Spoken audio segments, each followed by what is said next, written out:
नमस्कार, PRB लाईफस्टाईलमध्ये तुम्हा सर्वांचे खूप खूप खूप मनापासून स्वागत आहे।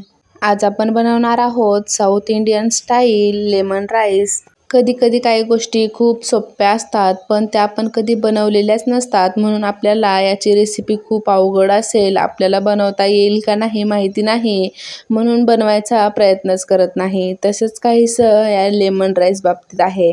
चला तर मग आज अगदी सोप्या पद्धतीने लेमन राईस कसा बनवायचा ते मी सांगणार आहे, म्हणून रेसिपी अगदी शेवटपर्यंत नक्की पहा। मी ते शिजवून थंड करून घेतलेला भात व बाकी साहित्यही घेतलेलं आहे। कढईमध्ये 2 मोठे चमचे तेल घेतलेलं आहे। तेल छान कडकडीत गरम होऊ द्यायचं। तेल गरम झालं की 1 चमचा मोहरी घालायची। मोहरी छान तडतडली की 1 चमचा जिरे घालायचे। जिरे मोहरी दोन्ही छान तडतडले की 1 चमचा उडदाची डाळ घालायची। उडदाची डाळ छान मीडियम गॅसवर खरपूस अशी तळून घ्यायची। जेवढी छान तळली जाईल तेवढी खातेवेळी त्याची टेस्ट छान येते। या स्टेजला गॅसची फ्लेम अगदी लो ठेवायची, म्हणजे डाळी अगदी छान खरपूस अशा भाजल्या जातात। उडदाची डाळ हलकीशी भाजली गेली की यामध्ये 2 चमचे डाळवं घालायचं। काही जण याला डाळ किंवा भाजकी डाळही म्हणतात। त्याचबरोबर शेंगदाणे घालायचे। इथे शेंगदाणे कच्चे घातले तरीही चालतील, पण माझ्याकडे भाजलेले शेंगदाणे असल्यामुळे मी हे टाकलेले आहेत। डाळव्याऐवजी तुम्ही डायरेक्ट हरभऱ्याची डाळ जरी घातली तरीही चालेल। आता हे सर्व जिन्नस छान खरपूस होईपर्यंत भाजून घ्यायचे। भाजून घेतल्यानंतर यामध्ये कढीपत्ता घालायचा। सुरुवातीला कढीपत्ता घातला असता तर पूर्ण करपून गेला असता, म्हणून तो शेवटी घातलेला आहे। त्याचबरोबर 3 मिरच्या मधून कट करून घातलेल्या आहेत। इंचभर आलं बारीक तुकड्यांमध्ये कट करून तेही घालायचं। आता परत याला 2-3 मिनिट छान परतवून घ्यायचं।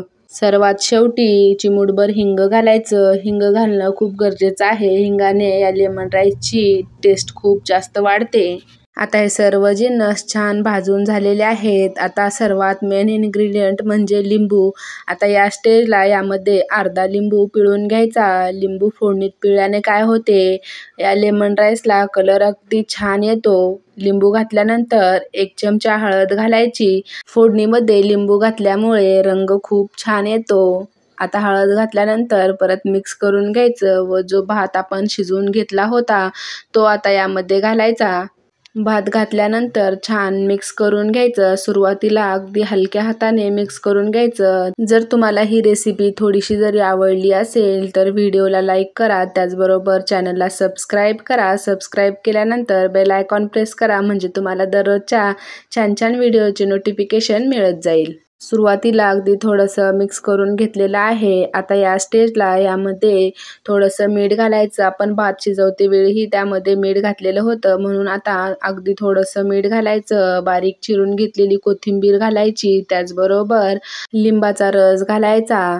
लेमन राईस बनवते वेळेस लेमन थोडंसं जास्तच घालायचं, कारण तशी त्याला टेस्टही आली पाहिजे। थोडंसं आंबट होतं पण खायला खूप भारी जबरदस्त लागतं। संपूर्ण फोडणी देऊन झाल्यानंतर आता याला मिनिटभर परतवून घ्यायचं। लेमन राईस बनवते वेळी तांदूळ अगदी बारीक बघून घ्यायचा, म्हणजे त्याचा भात अगदी मोकळा सुटसुटीत होईल असा। चिकट होणारे तांदूळ घ्यायचे नाहीत, त्याने लेमन राईस छान होत नाही। आणि दुसरी गोष्ट म्हणजे लेमन राईस बनवते वेळी गॅसची फ्लेम अगदी मीडियम ठेवायची। अजिबात गॅसची फ्लेम हाय करून बनवायचं नाही, त्याने यातील सर्व जिन्नस करपतात, अगदी छान खरपूस असे भाजले जात नाहीत, म्हणून गॅसची फ्लेम मीडियम ठेवायची। इथे आपला मोकळा सुटसुटीत छान असा लेमन राईस बनवून तयार झालेला आहे। तुम्ही हा लेमन राईस एखाद्या चटणी बरोबर किंवा असंचही खाऊ शकता, खूप भारी लागतो। नक्की एकदा ही रेसिपी बनवून पहा। जेव्हा मी मागं देवदर्शनाला गेले होते तेव्हा तिथे जसा खाल्ला होता सेम तसाच लागत होता। इथे आपला south Indian style lemon rice बनवून तयार झालेला आहे। व्हिडिओ आवडला असेल तर व्हिडिओला लाईक करा, शेअर करा व चॅनलवर नवीन असाल तर चॅनलला सबस्क्राईब करायला विसरू नका। भेटूया अशाच मस्त आणि जबरदस्त रेसिपीसोबत। तोपर्यंत बाय बाय।